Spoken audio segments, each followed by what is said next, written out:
బ్లడ్లో sugar levels control ఉండడానికి ఏం చేయాలనేది మనం కొన్ని చూసుకోవాలి టిప్స్. మెయిన్గా ఏంటంటే రెగ్యులర్గా యాక్టివిటీస్ ఉండడం అండి. ఏదో విధంగా మనం ఎక్సర్సైజెస్ చేయడము, రెగ్యులర్ యాక్టివిటీస్ పెట్టడము, ఒకసారి మార్నింగ్ ఈవినింగ్ ఏమైనా రొటీన్స్ లాగా every half an hour walking లాగా అట్లా పెట్టుకుంటే better.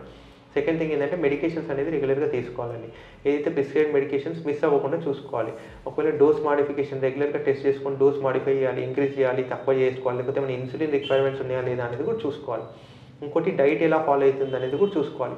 Dietary restrictions main diabetes ఉన్న వాళ్ళకి డైటరీ రెస్ట్రిక్షన్స్ కొద్దిగా ఎక్కువ ఉంటాయి.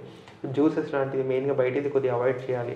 ఇంకోటి ఏంటంటే డైట్లో రెస్ట్రిక్ట్గా అన్ని కార్బోహైడ్రేట్స్, ప్రోటీన్స్, ఫ్యాట్స్ ఇవన్నీ కూడా ఈక్వల్ క్వాంటిటీస్లో అంటే సమానపూర్వంగా ఎంతైతే ఉండాలో అంతే క్వాంటిటీలో తీసుకోవాల్సిన అవసరం పడుతుంది.